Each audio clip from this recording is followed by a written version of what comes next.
Hello students, how are you all. कैसे हैं आप सब लोग। लॉकडाउन निकल जाएगा, टाइम है वो भी निकल जाएगा। चलिए विदाउट वेस्टिंग योर टाइम हम अपने चैप्टर पे स्टार्ट करते हैं। आज मैं आपके लिए एक यूनिट स्टार्ट करने जा रहा हूँ। यूनिट का नाम है मनी एंड बैंकिंग। यूनिट का नाम है मनी एंड बैंकिंग। इसके अंदर जो चैप्टर में स्टार्ट करने वाला हूँ उस चैप्टर का नाम मैंने ऊपर लिखा है, उसको अंडरलाइन किया है। चैप्टर का नाम है मनी। चैप्टर का नाम है मनी। मनी का नाम सुनते सबके चेहरे पे खुशी आ जाती है। मनी सुनते ही सबके चेहरे पे खुशी होती है। पापा के चेहरे पे खुशी क्यों होती है? ऑफिस से एक्स्ट्रा सैलरी मिलने वाली है, बोनस मिलने वाला है। मम्मी के चेहरे पे खुशी क्यों होती है? एक नई फिर से साड़ी आने वाली है। बच्चे खुश क्यों होते हैं? नए गिफ्ट्स मिलने वाले हैं, बाहर खाना खाने वाले हैं। ठीक है, पर बच्चों मनी का मतलब सिर्फ इतना ही नहीं होता है। मनी का मतलब सिर्फ इतना ही नहीं होता है। मनी को अब तक हमने जिस सेंस में देखा है, हमने उसको रेगुलर सेंस में देखा है। आज हम मनी का एक फॉर्मेट और पढ़ने जा रहे हैं। मनी को स्टार्ट करने जा रहे हैं। मनी की डेफिनेशन मैं पूछूं मनी क्या होती है? जानते सब है? मैं पूछूं मनी क्या होती है? जानते सब मनी ये होती है। मनी पैसा होता है, लेकिन पैसा तो आपने उसका हिंदी वर्जन बोल दिया। डिफाइन कर लेते हैं, बहुत सिंपल है, कोई दिक्कत नहीं है। बात कर लेते हैं। Money is anything which is generally acceptable as a means of exchange। Money वो है जो हमें एक्सचेंज पॉसिबल बनाती है। मनी वो चीज होती है जो हमारे लिए एक्सचेंज को पॉसिबल बनाती है। That is generally accepted. That is generally accepted is known as the money. The thing which is generally accepted, वो चीज जिसको जनरली एक्सेप्ट कर लिया जाए, मना नहीं करेंगे। किसी भी चीज के बदले, किसी भी गुड्स के बदले, किसी भी सामान के बदले आप उसको एक्सचेंज करा सकते हैं। This is known as the money. बच्चों हम उसे क्या बोलते हैं? हम उसको मनी बोलते हैं। ठीक है, चलिए अब आगे बात कर लेते हैं। प्रोफेसर वॉकर क्या बोलते हैं इसके अंदर? प्रोफेसर वॉकर बोलते हैं money is what money does. बहुत इंपॉर्टेंट डेफिनेशन है प्रोफेसर वॉकर। प्रोफेसर वॉकर की बहुत इंपॉर्टेंट डेफिनेशन है money is what money does. Money वो है जो मनी का काम करे। मनी को हिंदी में बोलते हैं मुद्रा। मुद्रा वो है जो मुद्रा का काम करे, यानी कि पैसा। मनी वो है जो मनी का काम करे, यानी कि एक्सचेंज करे, जो एक्सचेंज करे। That is known as the money. और प्रोफेसर क्राउथर भी हैं, एक प्रोफेसर क्राउथर भी है, उनका लिखा नहीं है मैंने तो बता देता हूं। एक हमारे पास प्रोफेसर क्राउथर भी आते हैं। प्रोफेसर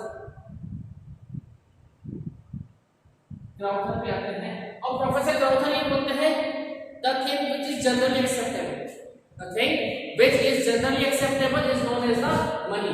वो चीज जो जनरली एक्सेप्टेबल होती है उसको हम बोलते हैं मनी। चलिए ये तो हो गई आपकी मनी की डेफिनेशन। हम समझ गए मनी की डेफिनेशन ये इस तरीके से होती है। लेकिन ये आपने नीचे बार्टर एक्सचेंज सिस्टम क्यों लिखा है सर? ये तो हम 10th क्लास के अंदर पढ़ चुके थे, तो मैंने तो आपको मना किया ही कि आपने 10th के अंदर नहीं पढ़ा। मैं तो बार्टर एक्सचेंज सिस्टम को दोबारा पढ़ाने के लायक भी आपके कोर्स में है, तो इसलिए हमको बार्टर एक्सचेंज सिस्टम पढ़ना पड़ेगा। कई बार 12th एग्जामिनेशन के अंदर क्वेश्चन पुट अप हो जाता है बार्टर एक्सचेंज सिस्टम के अंदर। बच्चों ये वाला topic RBSC as well as CBSE दोनों के लिए इंपॉर्टेंट है। ये वाला chapter RBSC as well as CBSE दोनों के लिए इंपॉर्टेंट है। मैं जो वीडियोस बना रहा हूँ वो इसी तरीके से बना रहा हूँ ताकि दोनों स्टूडेंट्स सीबीएसई के हो या आरबीएससी के हो या किसी अदर बोर्ड के हो, वो इसका बेनिफिट इजीली ले सके। बार्टर एक्सचेंज सिस्टम को पढ़ाने से पहले, बार्टर एक्सचेंज सिस्टम को पढ़ाने से पहले मैं आपके सामने एक छोटा सा शब्द बोलना चाहता हूँ। मैंने यहाँ बोला एक्सचेंज, मैंने यहाँ बोला एक्सचेंज। एक्सचेंज का मतलब आप सभी को अच्छे से पता है, मैं टाइम वेस्ट बिल्कुल नहीं करूंगा आप लोगों का। तो एक्सचेंज के अंदर जो पहला टाइप होता है वो होता है आपका बार्टर एक्सचेंज। वो होता है आपका बार्टर एक्सचेंज। और सेकंड जो होता है वो होता है आपका मॉनेटरी एक्सचेंज। नेक्स्ट जो आपका होता है वो होता है आपका मॉनेटरी एक्सचेंज। तो यहाँ पर हम लोग पढ़ने जा रहे हैं बार्टर एक्सचेंज सिस्टम। यहाँ पढ़ने जा रहे हैं बार्टर एक्सचेंज सिस्टम। आप देख सकते हैं बोर्ड पे डायरेक्ट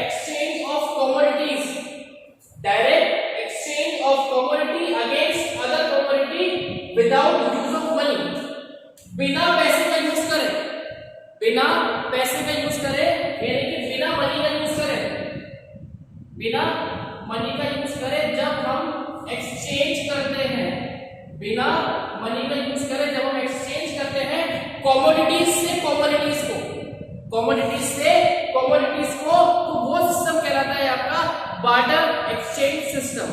क्या कहलाता है सिस्टम का वो कहलाता है बार्टर एक्सचेंज सिस्टम। तो दोबारा से आप देख सकते हैं बार्टर एक्सचेंज सिस्टम के अंदर क्या होता है, direct exchange of commodities against other commodity without use of money, बिना मनी का यूज करें जब आप गुड्स को एक्सचेंज करते हैं in response to goods, then it is known as the barter exchange system. अब सर इसमें कुछ ड्रॉबैक्स, कुछ परेशानियां फेस करते हैं, तभी तो सिस्टम को बंद किया गया। इस सिस्टम को बंद क्यों किया गया, क्योंकि सिस्टम में कुछ बुराइयां थी।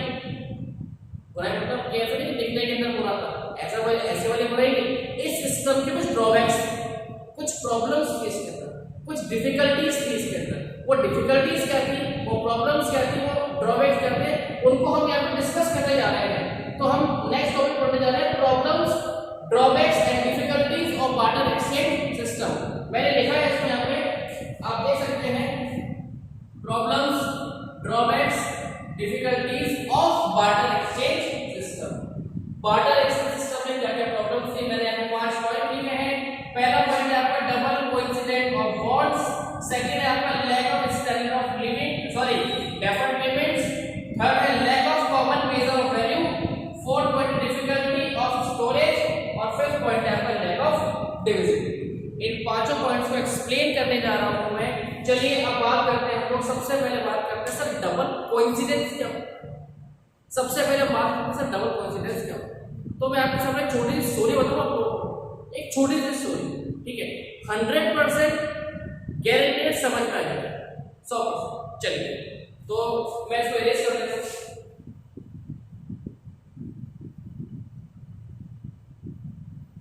भाई एक बार क्या हुआ, यहाँ पर 2 लोग हैं, हम यहाँ पर 2 लोगों की बात करते हैं। हम एक तो यहाँ पे बात करते हैं मिस्टर एक्स की जो हमारे फेवरेट है, और एक हम बात करते हैं मिस्टर वाई की जो भी हमारे फेवरेट है। ये 2 हमारे फेवरेट है भाई, इनकी बात हमें करनी पड़ेगी, हम इनकी बात करे बिना नहीं रह सकते। तो यहाँ पर एक तो हमारे मिस्टर एक्स है सर, एक तो हमारे मिस्टर एक्स, और एक हमारे मिस्टर, एक तो है मिस्टर एक्स और एक हमारे मिस्टर। अब क्या होगा, चलो बात करते हैं कि मिस्टर एक्स जो है वो प्रोड्यूस करते हैं व्हीट, और मिस्टर वाई है वो प्रोड्यूस करते हैं पल्सेस, ठीक है। अब ट्रांजिशन कब पॉसिबल होगा, जब व्हीट की रिक्वायरमेंट तो मिस्टर वाई को और पल्सेस की रिक्वायरमेंट मिस्टर एक्स को।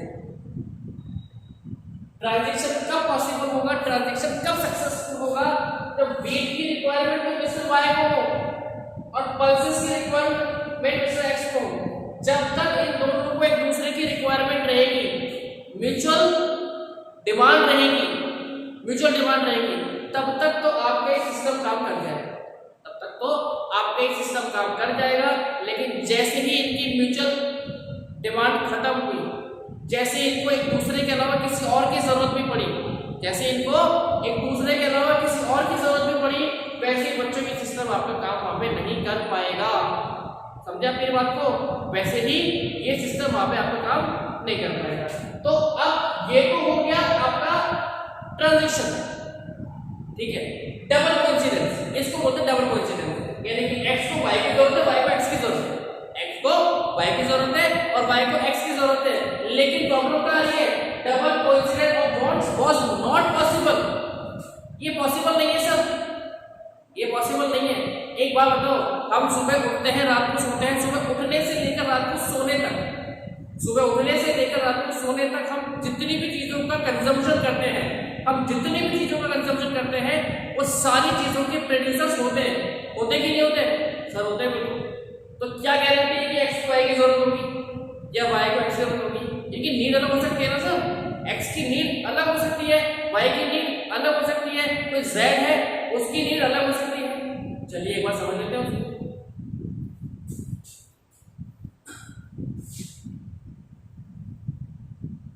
अब एक बार आप देखिए, एक तो हमने लिखा मिस्टर एक्स, सर भी तो हमारे फेवरेट है तो मना करेंगे।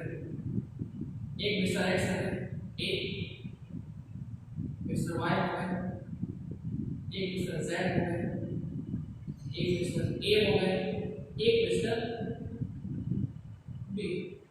ठीक है, एक्स जो है वो तो ग्रो करते हैं वेट, वाई करते हैं राइस, जेड करते हैं जेड बैग्स बनाते हैं, ए जो है ए का काम मेडिसिन का है, और बी जो है वो बी शूज बनाने का। क्योंकि इतने भी डिफरेंस कुछ कर सकते हैं। अब क्या हुआ, एक्स को तो वाई की जरूरत है, एक्स को तो वाई की जरूरत है, लेकिन वाई को एक्स की जरूरत नहीं है, लेकिन वाई को एक्स की जरूरत नहीं है, तो वाई को किसकी जरूरत है? सर वाई को तो मेडिसिन की जरूरत है।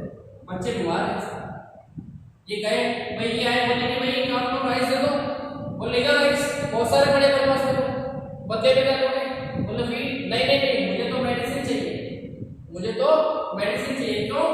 मेरे बच्चों को मेडिसिन की जरूरत है। ठीक है, ये इसके पास मेरे को मेडिसिन चाहिए, तो मेडिसिन चाहिए तो लेगा मेडिसिन, बहुत सारी पड़ी मेरे पास, लेकिन मुझे राइस नहीं चाहिए, मुझे तो शूज की जरूरत है, मेरे पास शूज नहीं है, बारिश आके शूज खराब हो गए मेरे। उसी तरीके से इनको बैग की जरूरत है, इनको वेट की जरूरत है। तो आप देख सकते हैं, आपको सामने साफ साफ दिख रहा होगा कि यहाँ पर एक जाल बन गए, ट्रैप बन गए, कोई भी कहीं भी लिंक हो रहा है, कोई भी कहीं भी लिंक हो रहा है, यानी कि डबल कोइंसिडेंस नहीं मिल पा रही है।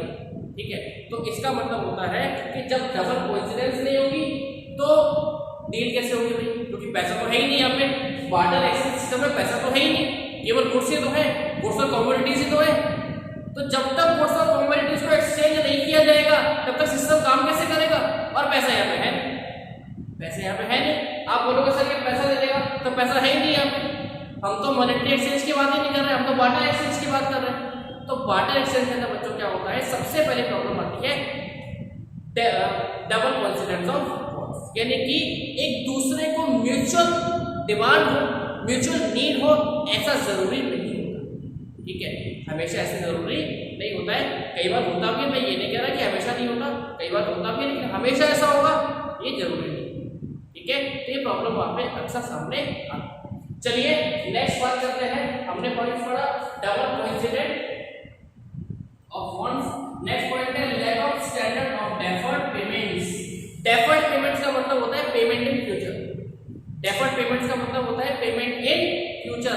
अब पेमेंट इन फ्यूचर कब होगा? कब होगा? जब मनी होगा, मनी है ही नहीं तो फ्यूचर में पेमेंट कैसे होगा? आप गुड्स के बदले फ्यूचर कमिटमेंट कैसे कर सकते हो?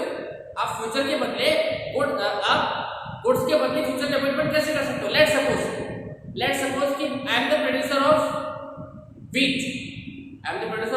व्हीट, अब मैं ये बोलूं कि मैं 10 साल बाद आपको व्हीट दूंगा, क्या गारंटी है सर? गुड्स है, खराब हो सकती है, चलो ठीक है, उस समय ग्रो कर लेंगे। उस समय अगर मैं ग्रो करने की स्थिति में नहीं हुआ तो हो सकता है कि मैं ही 10 साल बाद दे रहा हूं, हो सकता है कि मेरी जो लैंड है वो 10 साल बाद दे रहे हैं, हो सकता है कि मेरी जो पावर है, ताकत है, वो 10 साल बाद दे रहे हैं। तो जिस चीज का आप फ्यूचर कमिटमेंट नहीं कर सकते, उसके बेस पे आप फ्यूचर एक्सचेंज कैसे कर सकते हो सर? नहीं कर सकते। फ्यूचर कमिटमेंट सिर्फ और सिर्फ मनी का होता है, और मनी यहाँ पे थी नहीं, तो यहाँ पर डेफर्ड पेमेंट पॉसिबल नहीं है। चलिए नेक्स्ट बात करते हैं हम लोग lack of common measure of value. Common measure of value का मतलब होता है, मैंने आज मेरे 3 स्टूडेंट से पूछा, मैंने 3 बच्चों से पूछा, 3 स्टूडेंट से पूछा कि बेटा क्या क्या सामान लेके आए? एक्स बोला सर मैं मोबाइल लेके आया बढ़िया वाला V90, कितने का सर? 28,500 रुपए का। अच्छी बात है। वाई से बोला वाई क्या लेके आए? सर हम AC लेके आए बढ़िया वाला 50,000 रुपए का। अच्छा। जेड से जेड आप क्या लेके आए? सर मैं तो छोटा सा बैग लेके आया हूँ, मेरे पास ज्यादा पैसे थे 500 रुपए। तो आपने देखा एक चीज, यहाँ पर 500 रुपए हो, 28,000 रुपए हो, 50,000 रुपए हो, सबके लास्ट में रुपए आ रहा है, सबके लास्ट में रुपए आ रहे हैं। और रुपए क्या है? कॉमन यूनिट है। रुपए क्या है? कॉमन यूनिट है। तो यहाँ पर एक कॉमन यूनिट थी नहीं, यहाँ पर कोई भी कॉमन यूनिट थी नहीं जिस यूनिट के अंदर आप सबको मेजर कर सकते हैं। यानी कि बार्टर एक्सचेंज सिस्टम में मेजरेबल यूनिट का अभाव था, बार्टर एक्सचेंज सिस्टम में मेजरेबल यूनिट की कमी थी, एब्सेंस थी उसकी मेजरेबल यूनिट की। क्यों? मेजरेबल यूनिट कब आएगी? जब यूनिट होगी, यानी कि रुपीस होगा, तो रुपीस तो है ही नहीं यहाँ पे, जब रुपीस ही नहीं है तो एक्सचेंज कैसे पॉसिबल है? ठीक है, समझ गए आप मेरी बात को? तो बार्टर एक्सचेंज सिस्टम में मेजरेबल यूनिट की वहां पे कमी। नेक्स्ट पॉइंट है आपका difficulty of storage. Difficulty of storage समझ चुके होंगे आप इस चीज को कि उस गुड्स को स्टोर करना आसान नहीं होता। ठीक है, गुड्स को स्टोर करना आसान नहीं होता। गुड्स को स्टोर करना आसान क्यों नहीं होता? कुछ गुड्स का नेचर होता है पेरिशेबल, तुरंत नष्ट होने वाला, तुरंत नष्ट। जैसे कि दूध, मैं दूध की बात करूं तो दूध को कितने टाइम आप अपने पास रख सकते हो? एक दिन, 2 दिन मैक्सिमम बस। लेकिन पैसे को लंबे टाइम के लिए सर बैंक में जमा करें 10,000 रुपए आज, 20 साल बाद निकालेंगे ना तो फिर इंटरेस्ट नहीं मिलेगा, कम नहीं मिलेगा, ज्यादा भले मिल सकता है, ज्यादा भले मिल सकता, कम मिल सकता। और अगर दूध को आज स्टोर करूंगा 10 साल बाद निकालेंगे तो पूरे घर में बदबू हो जाएगी 4 दिन बाद। समझा मेरी बात को? तो स्टोरेज की कमी की प्रॉब्लम थी यहाँ पे, स्टोरेज आप यहाँ पे नहीं कर सकते थे बार्टर एक्सचेंज सिस्टम के अंदर। नेक्स्ट है लैक ऑफ डिविजिबिलिटी। हर गुड्स को डिविजिबल करना आसान नहीं होता है, हर गुड्स को डिविजिबल करना आसान नहीं होता। मैं एक एग्जांपल दूंगा इसके लिए। X is the producer of wheat and Y is the producer of rice. ठीक है, X Y के पास क्या, X ने बोला कि भाई 1 किलो गेहूं चाहिए मुझे 1 किलो गेहूं चाहिए, और Y ने बोला ठीक है मुझे 1 किलो बनते राइस है। तो दोनों ने एक्सचेंज कर। अब X ने बोला कि यार मेरे पास में ना आधा किलो ही ऐसे, तो ठीक है अब आधा किलो ले जाओ मुझसे, आप उससे आधा किलो ले जाओ। क्यों? उनको गेहूं को और चावल को, व्हीट को और राइस को डिवाइड करना आसान है, आप डिवाइड कर सकते हो, लेकिन ये हमेशा काम नहीं करता, ये हमेशा काम नहीं करता। आप शॉप पे गए रेफ्रिजरेटर लेने, फ्रिज लेने, आपने कहा भाई कितने का है? शॉपकीपर बोला कि सर 10,000 रुपीज का है। आपने कहा यार मेरे पास तो 5,000 रुपीज है, आधा दे दो, आधा दे दो। बोलेगा भाई ये जाओ यार, सुबह सुबह क्यों टाइम खराब करने आ गए, होनी बट्टे का टाइम है यार, आधा कैसे आएगा फ्रिज? नहीं आ सकता सर। ठीक है, आपने आप किसी और सामान को लेने के लिए चलिए मान लीजिए एग्जाम्पल और ले लेते हैं हम गांव के आदमी, देसी आदमी, हम भैंस खरीदने के लिए गए 50,000 रुपए की भैंस, हमारे पास कितने 25,000 रुपए, आधी दे दो। अरे कैसे आधी दे दो? पॉसिबल नहीं है। तो आधे का पैसा बाद में दे देंगे, तो बाद में दे देंगे तो डेफर्ड पेमेंट हो गया ना वो तो, और डेफर्ड पेमेंट तो पॉसिबल ही नहीं है इसके अंदर, डेफर्ड पेमेंट तो इसके अंदर पॉसिबल ही नहीं है। तो बच्चों ये आपके ड्रॉबैक्स हैं बार्टर एक्सचेंज सिस्टम के। आई होप समझ में आपको अच्छे से आ गए होंगे। ठीक है, इन केस आपको कोई भी प्रॉब्लम होती है, इन केस आपको कोई भी प्रॉब्लम होती है, आप मुझे मेरे नंबर पे कांटेक्ट कर सकते हैं। मेरा नंबर है 7737616695। ये मेरा व्हाट्सएप नंबर है। इमरजेंसी नंबर की तरह 24/7 ये चालू रहता है, ये 24/7 चालू रहता है। And I am Vaibhav Srivastava and I provide the classes for business studies and economics and business law and business statistics. ठीक है, मेरे पास में ये मेरा व्हाट्सएप नंबर है, आप मुझे कांटेक्ट कर सकते हैं किसी भी तरह की प्रॉब्लम के लिए, आप मुझे संपर्क कर सकते हैं regarding my subjects. Regarding my subjects we also provide classes on Zoom. हम जूम और गूगल मीटिंग पर भी क्लासेस अवेलेबल कराते हैं, हम जूम और गूगल मीटिंग पर भी क्लासेस अवेलेबल कराते हैं। लेकिन इन सब के लिए आपको मेरा नंबर सबसे पहले सेव करना पड़ेगा। नंबर सेव करिए, मेरे स्टेटस देखते रहिए, नंबर सेव करिए, मेरे स्टेटस देखते रहिए, और आपको जूम पे अगर डिमांड हो तो आप मुझे कांटेक्ट कर सकते हैं। I will always ready for you. Thank you very much.